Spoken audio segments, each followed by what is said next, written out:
2014 began on April the 4th, and it's funny because I believe in 2015, maybe two, or there were like 2 years in a row that the first bear of the year arrived on April the 4th. So a lot of times if we don't have bears early in the year, we always kind of look to this first weekend of April as sometimes getting those cubs of the year. This is that week most of the time, and a lot is dependent on temperature and those kinds of things. But this is about the time when mothers and cubs walk away from the den. They have come out of the den and been maybe playing in and around the den for a period of time. She's teaching them to climb. And then one day when she feels they're ready, they walk away and they leave the den and they begin their new life. And this is usually about that time. And so sometimes things happen, and it isn't unusual that we, a lot of times, will get calls about little bears this first weekend in April. But this little bear, 197, was an 8-week-old female cub. She weighed 5 pounds. She was found in a ravine in the Big South Fork National River and Recreation Area in Fentress County, Tennessee. And in fact, she had been heard crying in that ravine for a couple of days. And it was thought that perhaps, because there's some ridges and hilly and mountainous areas there, and it was thought that perhaps she fell from the den or fell and couldn't get back to her mother, or her mother couldn't get to her. So they spent some time searching for a den, trying to hopefully find where she needed to be and get her back with her mother, but they weren't successful at finding her mom or the den. But when the officer called in, he described her as weighing, about as big as a bag of sugar. And so that's how she kind of got her little nickname for ABR. But she was a very pretty little cub, just a beautiful little cub, pretty little face, very playful. And of course, we're into these years now where I remember these bears, and these are bears that I actually worked with, so I can give you a lot more information on them. But I remember she was just a little stinker. Just very playful and always playing, just seemed to have a very playful personality. She was released in August and weighed 51 pounds and went back to the Big South Fork area in August. And you can see this picture of her just kind of perfectly captures her cute little face and her personality.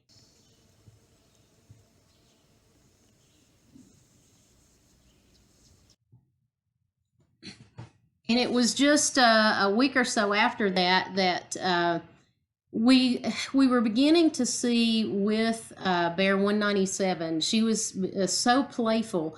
She wanted to initiate play with us. And I remember Rick Noseworthy and I having a conversation, I think it was maybe on a Thursday, and we said, we have got to get in another bear. We need another bear. She's wanting to play with us. And she wasn't quite ready to leave the nursery. And we said, we need another bear. Well, just a day or two later, we got in another bear, and so that she had a playmate. And Bear 198 came in, and she came from Kentucky. She was a 10-week-old orphaned cub. We don't really know anything about why she was orphaned, so we don't have any circumstances, and many times we don't know the backstory. But she weighed a little over 7 pounds, and she immediately joined 197 in the cub nursery, and the two of them became just fast friends, little buddies, and were inseparable during their whole stay here at ABR. Where you saw one, you saw the other. In contrast to 197, this little bear that was nicknamed Sweet Pea was a very sweet bear. She was calmer.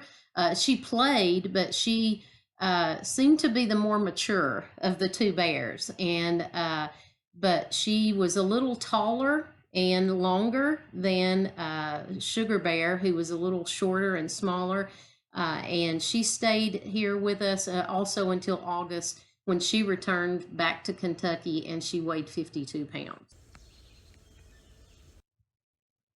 The next story is kind of sad, probably one of the saddest that we've had. There was a sow that was shot in Johnson City, and she was left paralyzed on the side of the road. And her little two cubs climbed a tree, and of course, the mother had to be euthanized, and the two cubs brought here to us. And it was a male and female, and the female was our 200th cub here at ABR. And so she was given the name Cece, and her brother was named Bucky after the East Tennessee State University Buccaneers that's in Johnson City. And they remained here. They were in an enclosure with Sugar and Sweet Pea, 197 and 198. And the four, usually you would see all four up in the treetops together. And these two really helped 197, who was very small when she came to us, because their behavior, their mother had really taught them well. They had very good bear behavior, very afraid, very wary of humans. And of course, with their experience, you can understand that. And but they would huff and blow. And it was usually the male 199 that would sound the alert. If we were in the area, you would hear him oof, oof, like that, and everybody would go up a tree. So you would usually find all of them there, but this is the male and female. And if you look a little closely at the female, you'll see a little swelling on the side of her muzzle in this picture. And we believe she got into a yellow jacket's nest or something in the enclosure and had a little bee sting there. And you can kind of see that. It was fine the next day.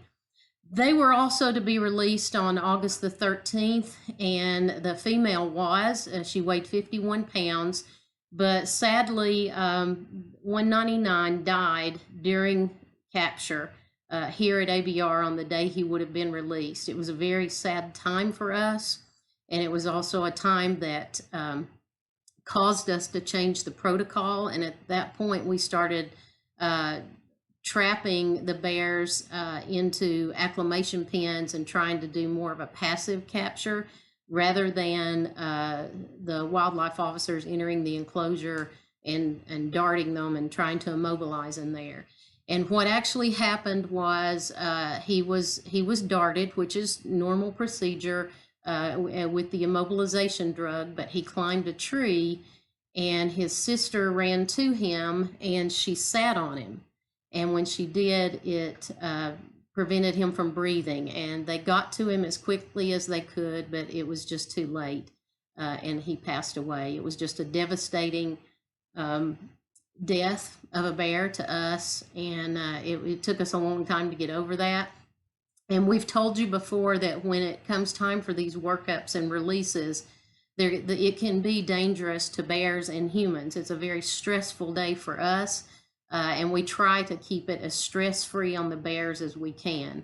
And that's why now we try to trap them in acclimation pens, and we do more of what we call a passive capture rather than going in and having to dart them in the wild enclosure. That would always be as a last resort. And sadly, sometimes, and not in just our profession, but in all professions, some of the protocols and changes that come in your methods are a result of things that have happened in the past. So very sad story, and I can tell you for me personally, it was a very difficult one to get over at the time. But he weighed 62 pounds at his death. But very sad story, particularly because he had a sad beginning here, but a sad one. But his sister was successfully released back to the wild. And then in May, another bear, and this would be the last bear that we would hear about. I was here one evening and got a call about a little bear that had fallen from a tree in the Cades Cove area, the Great Smoky Mountains National Park.